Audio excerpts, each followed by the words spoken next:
जय नमस्कार मित्रों। तो भारत सरकार की तरफ से नया इकोनॉमिक सर्वे आ चुका है और इसको आज हम देखते हैं। कुल मिलाकर तीन चीज़ें समझनी है। ये इकोनॉमिक सर्वे क्या होता है, यूपीएससी के लिए कितना उपयोगी और इम्पॉर्टेंट है, और अलग अलग चैप्टर में उसने क्या बात करी उसका एक ओवरव्यू लेते हैं। तो पहला टॉपिक है कि what exactly is economic survey.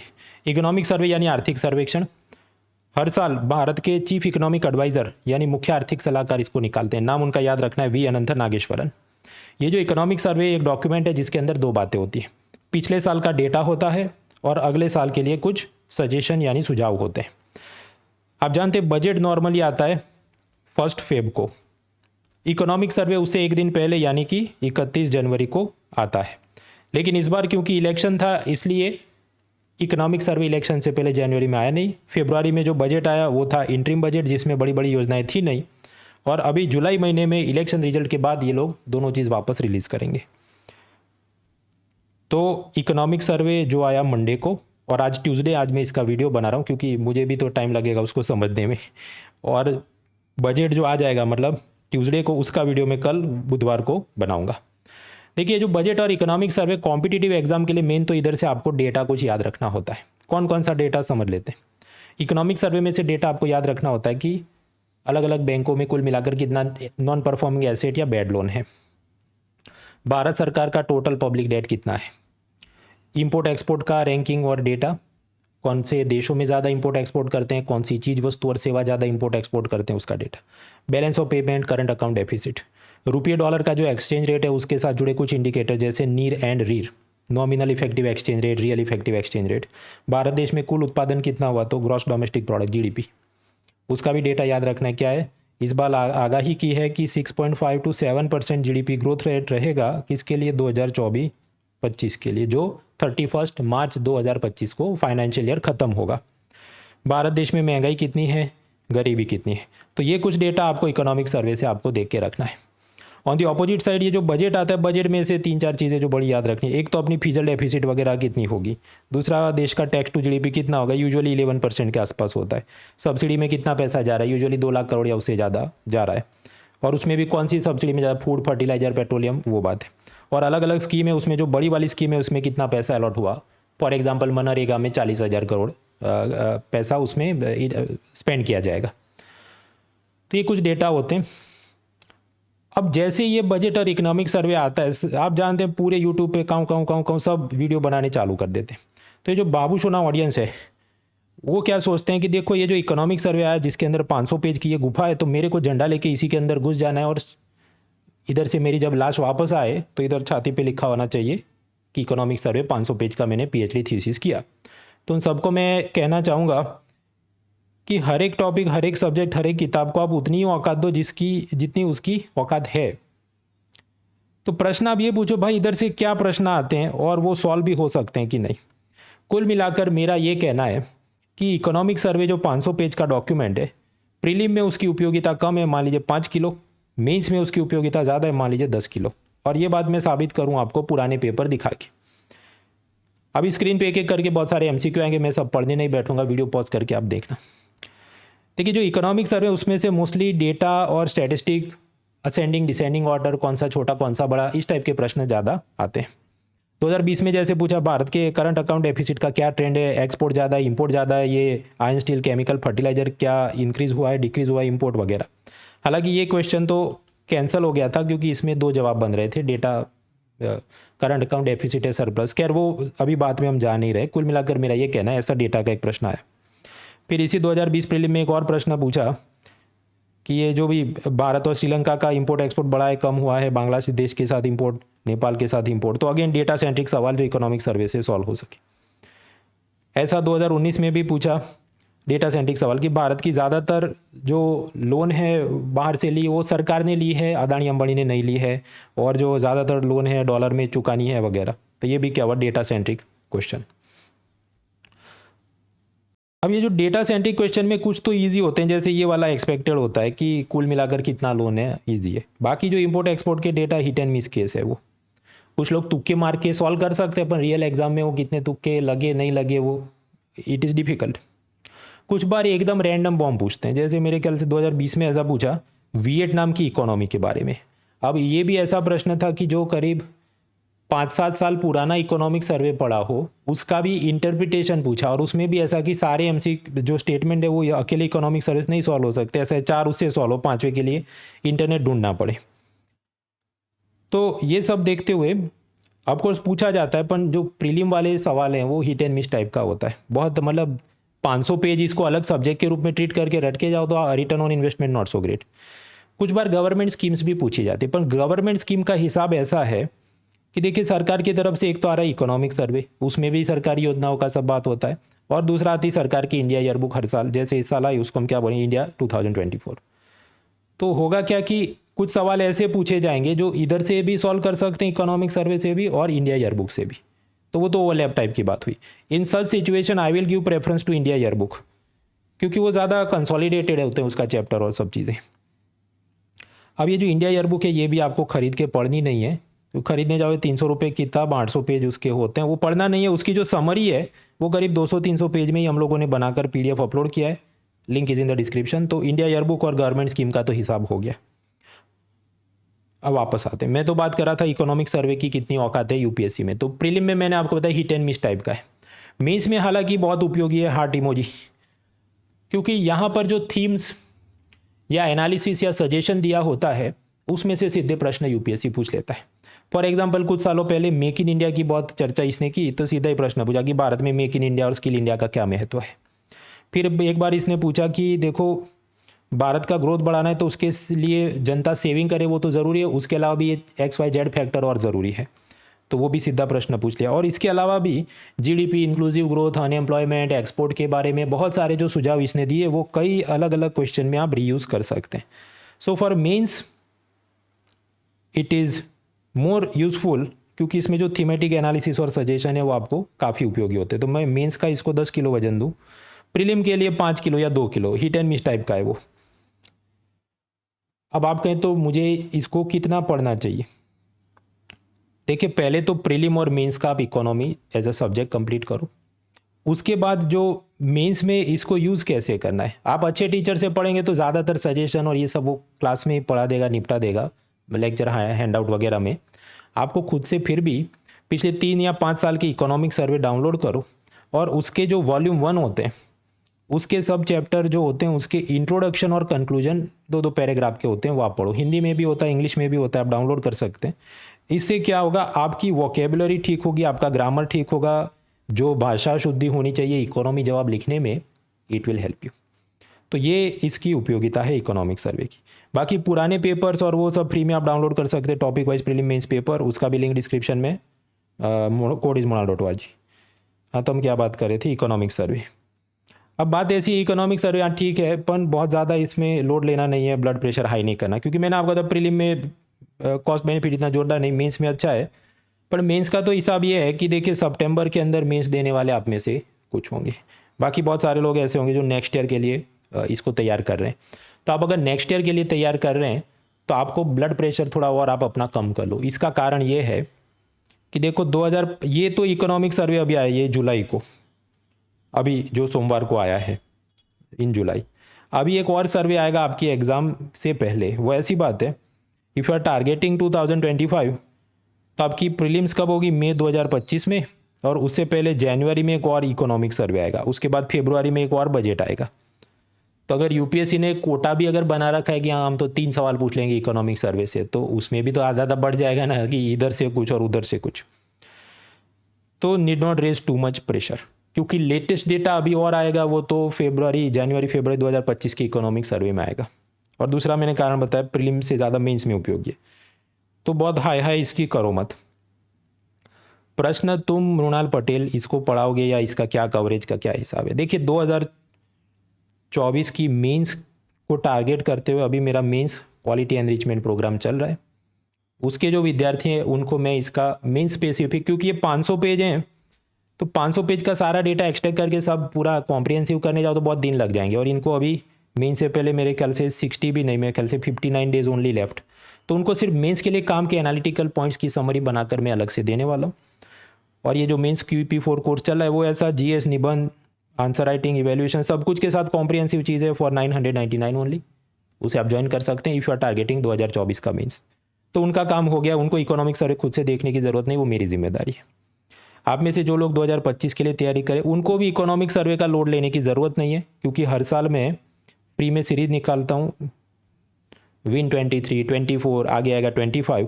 तो जो विन 25 फ्री सीरीज़ आएगा, कब आएगा? फरवरी 2025 में। उसके अंदर ये सब मैं फ्री में कवर कर देता हूँ। पावर पॉइंट भी होता है, हैंड आउट भी होता है, तो आपको उसकी भी लोड लेने की ज़रूरत नहीं है। अभी मैं नहीं करूँगा, क्योंकि अब समझो अभी तो एक और इकोनॉमिक सर्वे आएगा ना 2025 के अंदर, आपकी प्रीलिम से पहले, तो अभी से छाती पीटने का मतलब नहीं। आपको जो मेंस की तैयारी कर रहे हैं 2024 के लिए, उनकी मदद के लिए मैं अलग से जल्दी से वो चीज़ निकालूंगा। So that is separate thing. ये जो जितना फ्री विन सीरीज़ वगैरह चलती है वो आप अनअकैडमी के स्पेशल क्लास होते हैं, फ्री स्पेशल क्लास, वहाँ पर आप देख सकते हैं, मटेरियल उधर से डाउनलोड कर सकते हैं। वो मेरी प्रोफाइल पे आप जाना, नीचे लिंक वगैरह होगा। और ये आज का कर रहा हूँ ऐसा नहीं, कई सालों से मैं कर रहा हूँ, आप पूरा उधर से देख सकते हैं। तो झूठे वादे हैं नहीं, ये मैं करता ही हूँ और उसका हिसाब पूरे इंटरनेट पे आपको मिल जाएगा। इसके अलावा बाकी भी सारे subject, theory, current, prelims, mains, answer writing, CSAT, ये सब आपको पढ़ना है टॉप टीचर से लाइव लेक्चर में नोट्स के साथ। चाहे इंग्लिश में पढ़ना है, प्योर इंग्लिश में पढ़ना है, हिंदी माध्यम में पढ़ना है, ये सब कुछ एक ही सब्सक्रिप्शन में अनलॉक हो जाता है अनअकैडमी के, जिसका प्राइस लोएस्ट एवर हो गया 23,999 यूजिंग द कोड munal.org। लेकिन ये 26 जुलाई, मतलब आज मैं बना रहा हूँ 23 तारीख है, अभी 3 दिन के अंदर ही ये ऑफ़र ख़त्म होगा और उसके बाद वो वापस भाव बढ़ा के ऊपर कर देंगे। So take benefit of this is the lowest ever price for this subscription. और ये 1-2 दिन का नहीं है, ये 15 महीने की कॉम्प्रिहेंसिव सब्सक्रिप्शन है। 15 महीने का क्या फ़ायदा है? अब से लेके अगली प्रीलिम तक सपोज़ कि 10 महीने, और उसके बाद मेंस की भी तैयारी करनी है, तो आराम से आप पढ़ सके। कई बार ये होता है कि बैच मान लो कि 2 महीने का ही आपको एक्सेस मिले, लेकिन फिर आपका बीच में कॉलेज एग्ज़ाम आ गया, घर में कोई बीमार हो गया, आप नौकरी कर रहे हैं, उसमें बड़ा प्रोजेक्ट आ गया और आप उसको कंप्लीट ही ना कर पाए, तो ऐसी चीज़ का कोई मतलब नहीं है। इसलिए सुकून से रोज़ का 1-1 बादाम खाओ, रादर देन कि 200 बादाम एक दिन में खा के मेरा पेट में बदहज़मी, कॉन्स्टिपेशन या कुछ हो जाए। इसलिए धीरे धीरे पढ़ाया जाएगा। इकोनॉमी पढ़ाने को समझो कि प्रीलिम्स और मेंस का सब कुछ कमेंगे 50 लेक्चर करने, तो आज से 50 दिन में भी ख़त्म कर सकते, but can you do it continuously for 50 day? नहीं। इसलिए क्या होता है, गुरु शुक्र शनि रवि क्लासेस होते हैं, और फिर सोम मंगल बुध आप उसको रिवीजन करें, उसका टेस्ट दें। ऐसी धीरे धीरे सब पढ़ाई यहाँ पर करवाई जाती है ताकि आप आराम से उसको एब्जॉर्ब कर सकें। ये तो अनअकैडमी का प्लस सब्सक्रिप्शन हुआ। उसके भी ऊपर आपको एक्स्ट्रा फीचर चाहिए, तो उसे हम कहते हैं आइकॉनिक सब्सक्रिप्शन, कि जिसमें अनअकैडमी के दिल्ली ऑफलाइन सेंटर के टीचर्स के भी सारे क्लासेस आप रिकॉर्डेड मोड में देख सकें, रिवीजन के अलग modules, answer evaluation daily basis पे, इंटरव्यू गाइडेंस, उसमें भी सब एआई की मदद, और भी बहुत कुछ, लाइव मेंटरशिप, और आपको बुक्स दिए जाएं, डेली कंटेंट दिया जाए, ये सब सुविधाएं। और ऑप्शनल सब्जेक्ट के लिए भी जुलाई में अलग अलग विषय के ऑप्शनल सब्जेक्ट लॉन्च हो रहे हैं। खैर वापस आते हैं, तो इकोनॉमिक सर्वे क्या बताया, कितना इंपॉर्टेंट है वो बताया। प्रीलिम में कम इंपॉर्टेंट, में इसमें ज़्यादा important, that is my ultimate argument. अभी हर एक चैप्टर का अंदर वो क्या बोला उसकी हम एक समरी लेते हैं। मित्रों, ये जो इकोनॉमिक सर्वे है, इसमें कुछ बार वो क्या करते हैं, जैसे ये चार्ट देखो, decline in the petrol and diesel inflation, और आप देखो ग्राफ कैसे मस्त नीचे जा रहा है, तो मेरा भी दिल भाग भाग गया, हाँ अद्भुत अद्भुत।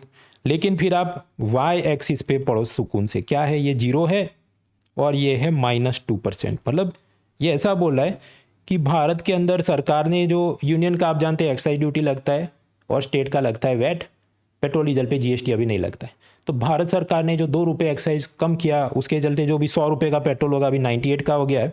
और ये एक बात के लिए भी ऐसा ग्राफ से बता रहा है करके, वो 500 पेज भरता है। इसलिए बहुत सारी चीज़ तो अननेसेसरीली लेंदी हो जाती हैं, जो एग्ज़ाम में कोई खास इतनी उपयोगी नहीं। पहले के ज़माने में, मतलब खासकर कोरोना से पहले जो इकोनॉमिक सर्वे लिखे गए, उसमें बेहतरीन मतलब एनालिसिस और बातें आती थी कि जनधन आधार मोबाइल की मदद से कैसे हम सब्सिडी डिलीवरी मॉडल को ऑप्टिमाइज़ करें, कैसे यूनिवर्सल बेसिक इनकम के नाम पे गरीबों को सीधा पैसा देंगे, उसके क्या फ़ायदे नुकसान हो सकते। फिर एक बार उसने बोला सन मेटा प्रेफरेंस, मतलब पहले क्या होता है, भ्रूण हत्या। अब क्या करते हैं कि बच्चे पैदा होने दो, पहला बच्चा लड़की हुई फिर से ट्राई करो, दूसरा बच्चा भी लड़की फिर से ट्राई करो, तीसरा लड़का हो तो फिर बच्चे पैदा मत करो, मतलब जब तक बेटा नहीं पैदा होता तब तक पैदा करते रहो। और इसके चलते भारत में इतनी इतनी प्रॉब्लम्स है जेंडर डेवलपमेंट की, ऐसी सब उसने एनालिसिस दी थी। ट्विन बैलेंस शीट मतलब कंपनियों की बैलेंस शीट भी वीक हो गई, सरकारी बैंकों भी की बैलेंस शीट वीक हो गई, नॉन परफॉर्मिंग एसेट, उसकी सब बातें कोरोना से पहले की मैं बातें कर रहा हूँ। एक बार उसने माइग्रेंट हीट मैप बनाया, मतलब रेलवे की टिकट कौन सी सीजन में कितनी बिकती है उसका उसने सब मैप पे चार्ट बनाया।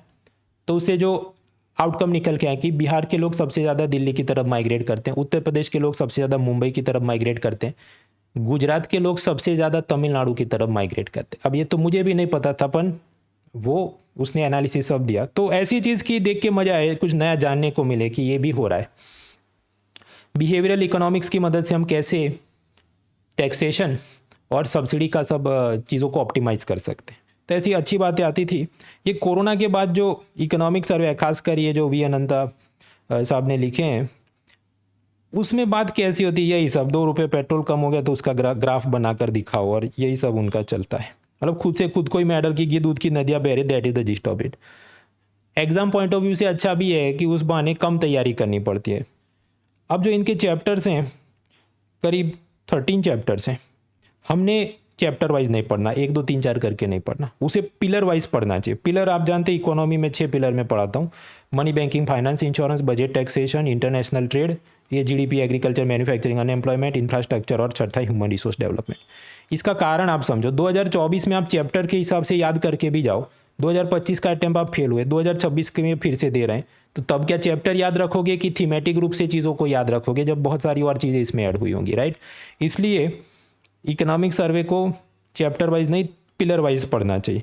और किन पिलर में, ये वाले पिलर में, कौन सा चैप्टर कौन से पिलर में सेट होता है वो मैंने इधर लिखा है, तो उस हिसाब से आप उसके इंट्रोडक्शन कंक्लूजन देखें। अब शुरू करते हैं। सबसे पहला पिलर जो मनी, बैंकिंग, फाइनेंस, इंश्योरेंस। पिछले कुछ टाइम से अगर आप न्यूज़पेपर डेली फॉलो करते हो तो एक बात ये चल रही थी कि आजकल पब्लिक की बैंकों में सेविंग का प्रपोर्शन थोड़ा कम हो रहा है, और उन्होंने जितना क्रेडिट कार्ड और लोन से खर्चे कर रहे हैं वो प्रपोर्शनेटली बढ़ रहा है। इसका मतलब क्या है, this is showing some type of distress, कि कोरोना के बाद लोगों के जॉब्स चले गए होंगे इसलिए सेविंग कम हो रही है, और क्योंकि सेविंग कम हो रही है और लाइट बिल और घर के खर्चे निकल नहीं रहे हैं, इसलिए क्रेडिट कार्ड पे उधारी में खर्चे करते हैं वो, कि अगले महीने का सैलरी आएगा तब एडजस्ट करेंगे वगैरह वगैरह।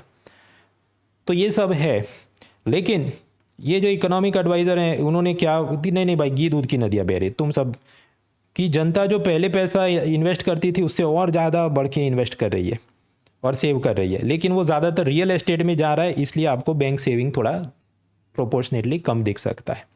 अब इसका भी आर्ग्यूमेंट आप समझ क्या हो सकता है, बैंकों में मुश्किल से कितना 4 से 6% ब्याज आपको मिलता है।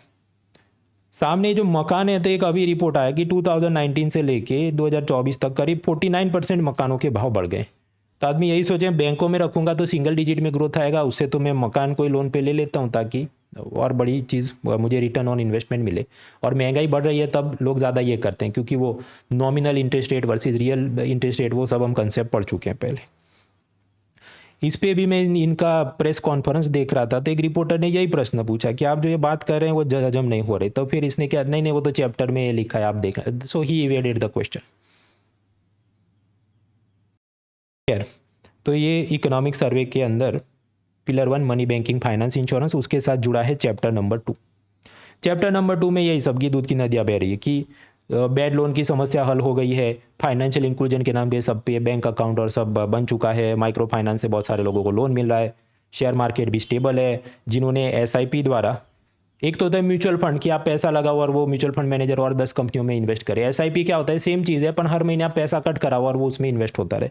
तो ऐसा सब इन्वेस्ट करके जो भी लोग हैं उन्होंने ढेर सारा पैसा कमाया शेयर बाजार के अंदर वगैरह वगैरह। हालांकि फिर उसने थोड़ा कॉशियस टोन में लिखा कि ये जो फ्यूचर ऑप्शन मार्केट है इस पर और रेगुलेशन की ज़रूरत है। वो कुछ दिन पहले मैंने एक वीडियो बनाया था, याद करो, फ्यूचर ऑप्शन कैसे काम करता है। मैं सट्टा लगाऊं कि अदानी का शेयर बढ़ेगा 400 पार होगा, नहीं हो तो मेरा सारा पैसा डूब जाए। Future option market, call option, put option.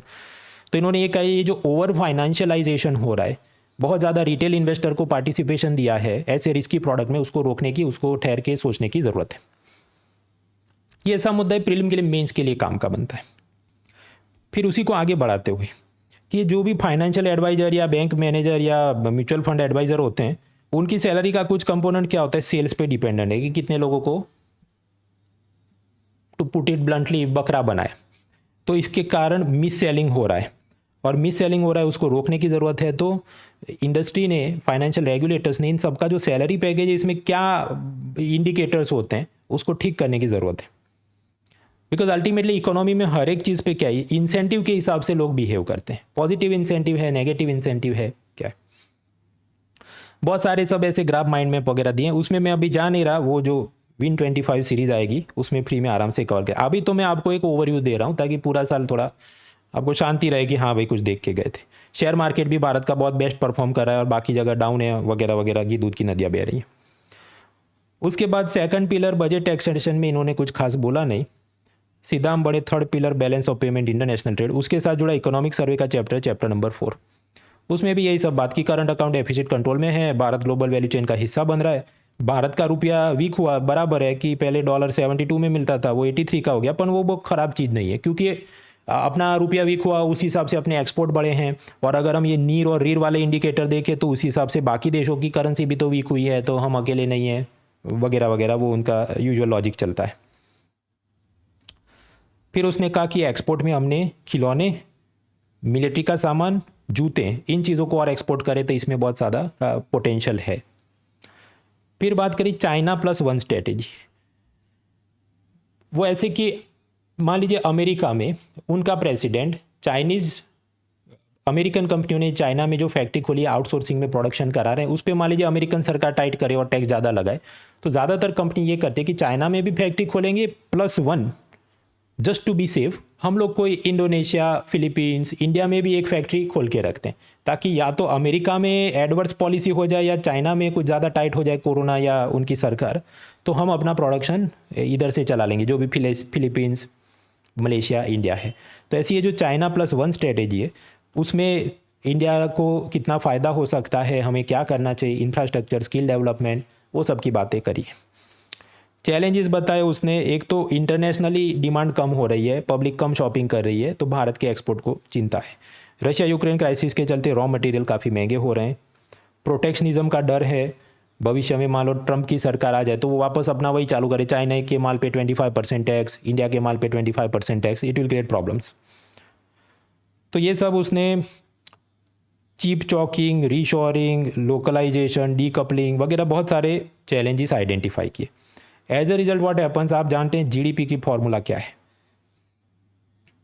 GDP की फॉर्मूला है consumption plus investment plus government expenditure plus export minus import, यानी एक्सपोर्ट का महत्व है।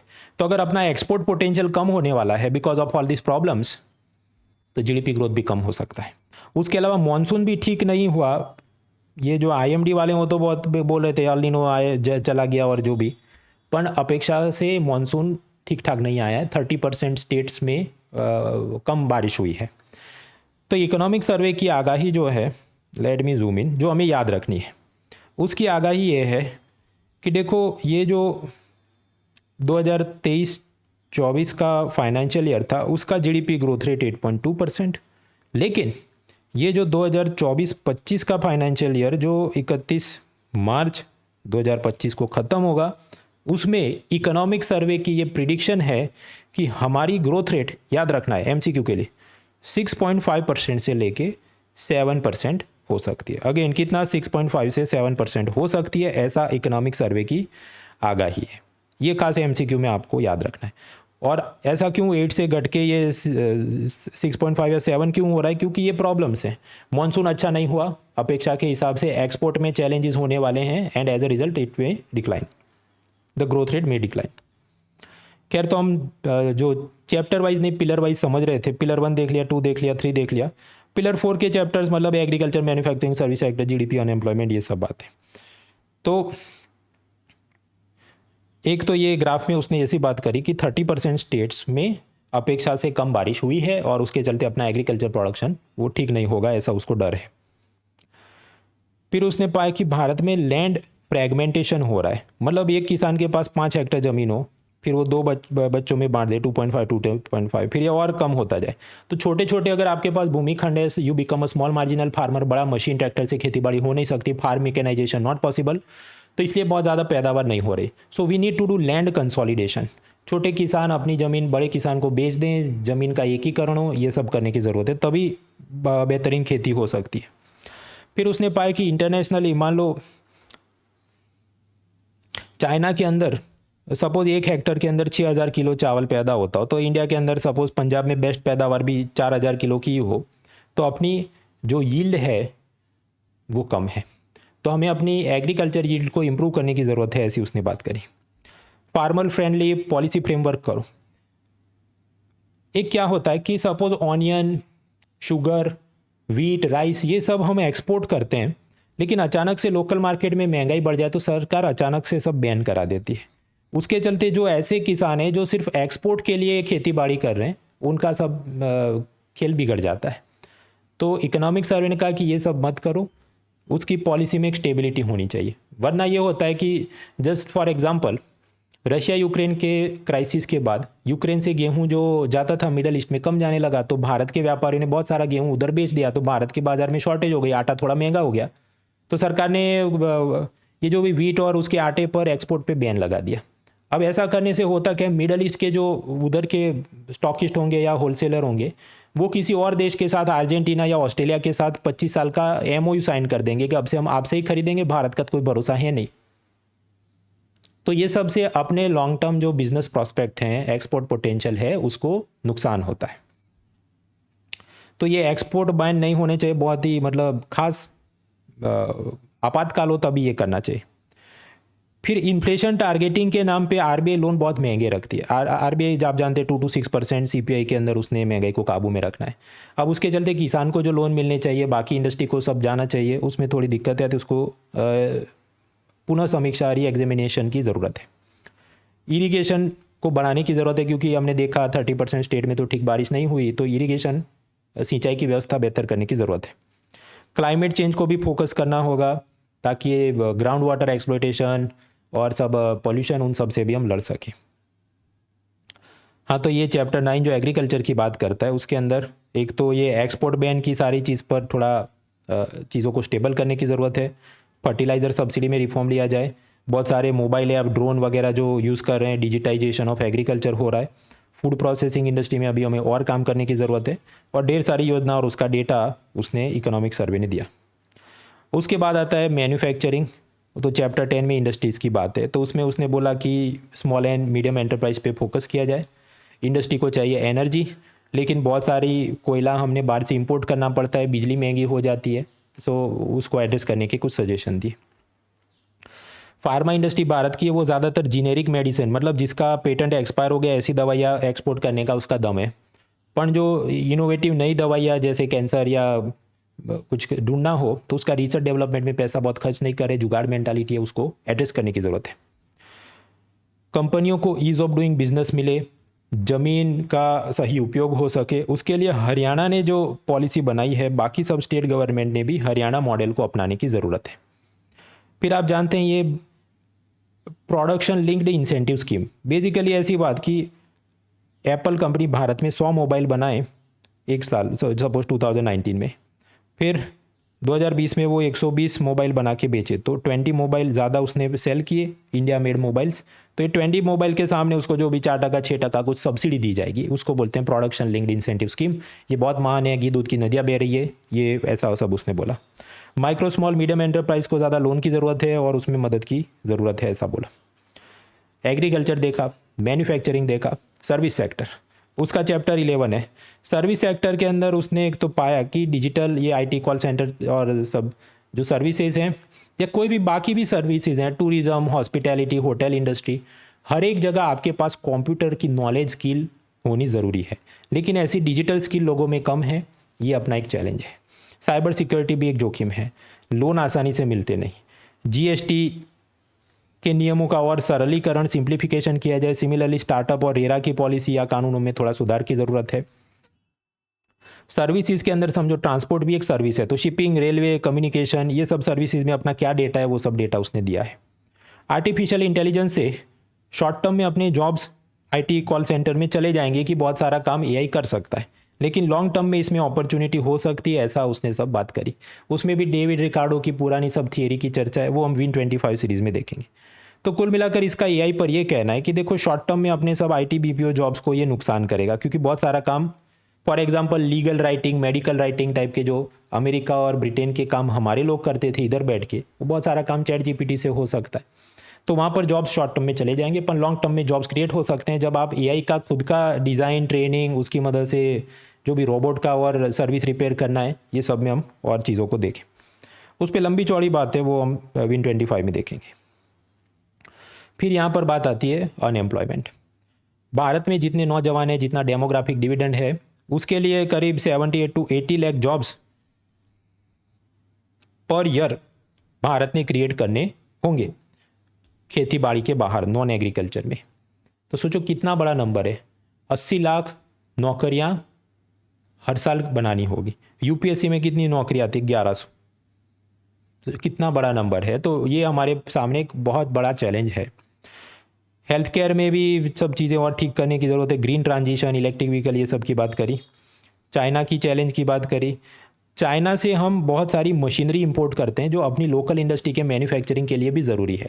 तो बहुत ज़्यादा वहाँ पर हम विवाद में पड़ें तो उससे हमारा भी नुकसान हो सकता है। उद्योगपति को जो लोन चाहिए उसके लिए बैंकों से जाए, बैंकों में क्योंकि डिपॉजिट का ग्रोथ शायद स्लो डाउन हो जाएगा, क्योंकि जनता ज़्यादा मकानें और रियल एस्टेट खरीदने में पैसा इन्वेस्ट कर रही है।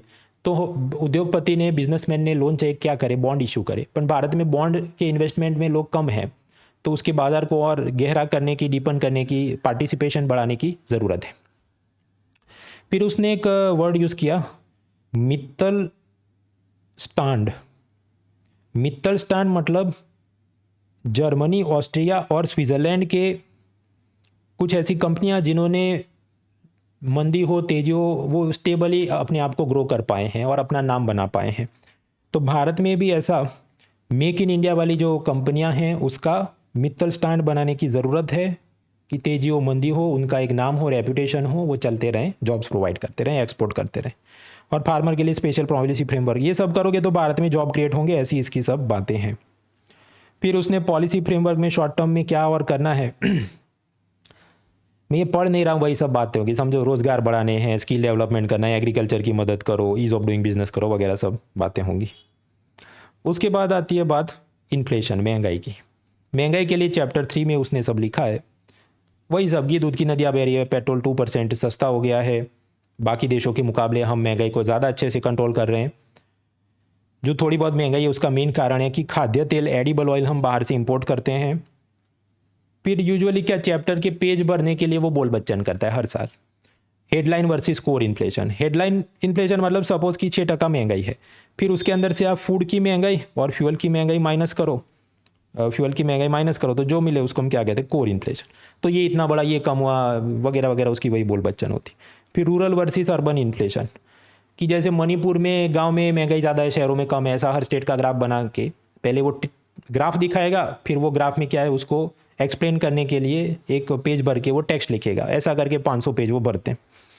Mostly data tracing and sugar coating मुझे तो लगा है चैप्टर में। फॉर एग्जांपल कि ये क्या बोला है कि पेट्रोल डीजल सस्ता हो गया है, और आप ग्राफ देखो, अद्भुत अद्भुत, ये सस्ता हो गया है। फिर आप वाई एक्सिस पे पढ़ो ना भाई, कितना सस्ता, -2%। तो ऐसी सब इसकी बातें। खैर, so that was sectors of economy, agriculture, manufacturing, service sector, GDP, unemployment, inflation वगैरह। उसके बाद पिलर 5 इंफ्रास्ट्रक्चर। इंफ्रास्ट्रक्चर में climate resilient infrastructure, green energy, ये सब पे ज़्यादा बात करी है। उसने ये पाया कि इंडिया में अगर हम खाना बनाते हैं, अनाज, तो उसको हम खा ही लेंगे। यूएसए में कैसा है कि सपोज वो कुछ अनाज बनाए तो उसको वो जानवरों को खिलाएगा, फिर जानवरों का मीट वो खाएंगे। तो इसके चलते ग्रीन हाउस गैस एमिशन बहुत ज़्यादा बढ़ जाता है। तो सभी देशों ने भारत का मॉडल उससे सीख लेनी चाहिए। इन अदर वर्ड्स, ये क्या, नॉन वेज नहीं, वेजिटेरियन खाना चाहिए, ये जिस्ट हुआ इस बात का। तो उसकी उसने लंबी चौड़ी एनालिसिस दी है। और आप पाएंगे कि ज़मीन का कितना उपयोग और उसके अंदर क्या चीज़ें हो रही, उसकी उसने बात करी सब। फिर एनर्जी इंफ्रास्ट्रक्चर के नाम पे वो डेटा देता है। डेटा याद करके जाना है कि भारत में जितनी बिजली पैदा होती है उसमें कोयला, natural gas, oil gas, hydro वगैरह से कितनी होती है, उसका पाई चार्ट होता है, वो याद करके जाना है। एनर्जी में इलेक्ट्रिक व्हीकल, उसके लिए चाहिए क्या, लिथियम बैटरी। और लिथियम और निकल, कैडमियम वगैरह जो भी ऐसी इंपॉर्टेंट क्रिटिकल मिनरल्स हैं, उस पर चीन ने कब्जा करके रखा है। ये जो यहाँ पर ग्राफ में जितना रेड पोर्शन है वो सब ये दिखा रहा है कि चाइना ने उतना अपने कब्जे में 100% में से कब्जे में रखा है। So that is a big challenge for India. उससे लड़ने के लिए ये अमेरिका का मिनरल सिक्योरिटी पार्टनरशिप, फिर ये कुछ अमेरिका के साथ इंडिया कर रहा है आईसेट, और भी चीज़ें हैं, वो सबको फोकस करना ज़रूरी है। इंफ्रास्ट्रक्चर में चैप्टर 12 में भी इंफ्रास्ट्रक्चर की बात है। अब इधर वही सब काउंटर साइक्लिक फिजल पॉलिसी आत्मनिर्भर भारत का गुणगान है कि इकोनॉमी में मंदी तेजी आती है। जब भी मंदी हो तब भारत सरकार ने ज़्यादा पैसा खर्च करना चाहिए, हाईवे हॉस्पिटल बनाने चाहिए, उससे स्टील सीमेंट इंडस्ट्री को काम मिले, मल्टीप्लायर इफेक्ट हो, जॉब क्रिएट हो, वो सब इधर बात है। तो वही सब नेशनल इंफ्रास्ट्रक्चर पाइपलाइन, पीएम गति शक्ति, वो सब की बोल बच्चन और गुणगान है। कुछ सजेशन मेंस के लिए दिए हैं, वो मेंस के कोर्स में मैं बताऊंगा। आखिरी पिलर है pillar 6, human resource development. Human resource development में बातें सब कैसी कि देखो, उत्तर प्रदेश की पॉपुलेशन पाकिस्तान जितनी है, गुजरात की पॉपुलेशन इटाली जितनी है, मध्य प्रदेश जर्मनी जितना, जापान जितनी पॉपुलेशन महाराष्ट्र की है, वगैरह वगैरह, ऐसी वो बात करता है। फिर कि भारत में गरीबी कम हुई है, उसका डेटा देता है, लेकिन साथ ही साथ बात करता है कि हमें मेंटल हेल्थ पे अब फोकस करने की ज़रूरत है। फिर उसने कहा भारत में गरीबी कम हुई है और जनता की इनकम पहले से 7 गुना ज़्यादा बढ़ गई है 1990 से लेके अब तक। हालांकि इनइक्वालिटी यानी असमानता भी बढ़ी है। वैसा कि कंपनियों के प्रॉफिट 4 गुना बढ़ गए हैं, लेकिन जब आप देखें तो वहाँ पर काम करने वाले एम्प्लॉयज़ की सैलरी कितनी बढ़ी, पहले सब जो भी था 11% से बढ़ के 20, तो ये इतना ज़्यादा नहीं बढ़ा। फिर इसने कहा कि डेमोग्राफिक डिविडेंड है, लेकिन उसके लिए हर साल 80 लाख नौकरियां हमें रोजगार का निर्माण करना पड़ेगा। फिर ईपीएफओ में जितने लोग रजिस्टर हो रहे हैं उस हिसाब से जॉब्स बढ़ गए हैं। स्मॉल फैक्ट्री जिसमें अप टू 100 वर्कर काम करते हैं, उधर जॉब्स बढ़ गए हैं। हमें केयर इकोनॉमी, मतलब ये जो बुज़ुर्ग लोग हैं उनकी देखभाल करने के लिए नर्स, आया, केयर टेकर, कुक, ये सब लोगों की ज़रूरत है। तो ऐसी केयर इकोनॉमी को भी हमें और प्रमोट करें तो उधर भी जॉब्स क्रिएट हो सकते हैं। भारत में हम मज़दूरों को जो ओवर टाइम के लिए वेतन देते हैं, सैलरी देते हैं, वो बाकी देशों के मुकाबले हम ज़्यादा देते हैं, मतलब हम अच्छे हैं। फिर रिकार्डो का पीवोट थियरी, वो सब बात करें। बेसिकली उसमें चर्चा ये है कि आर्टिफिशियल इंटेलिजेंस आने से क्या जॉब्स चले जाएंगे कि नहीं।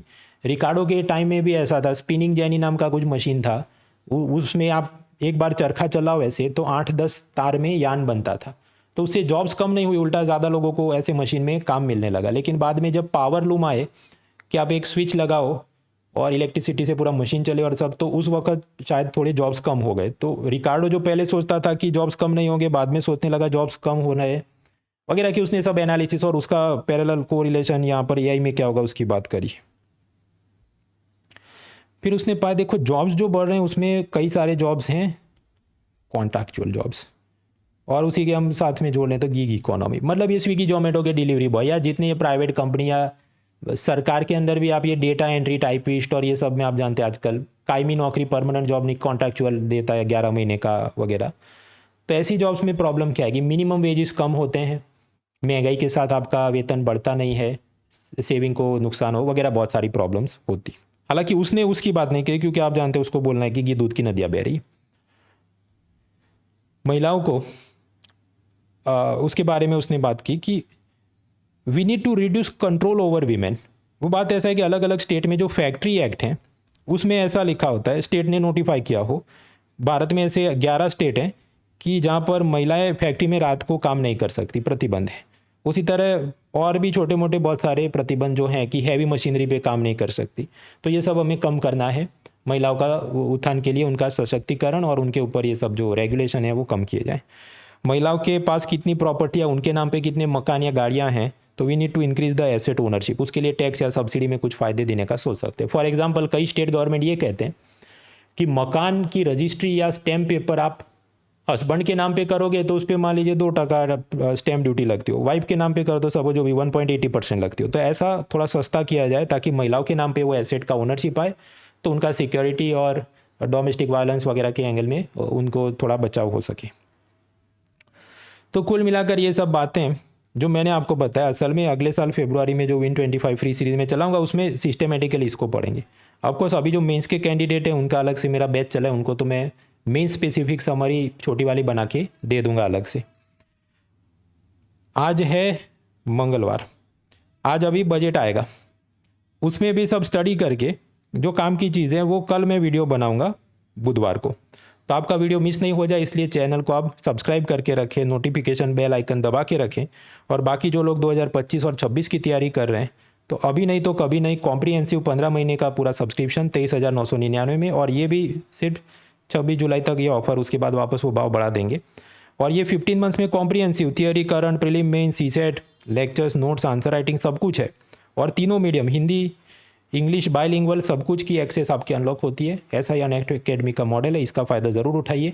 Link is in the description, discount code is munal.org। Let's crack it.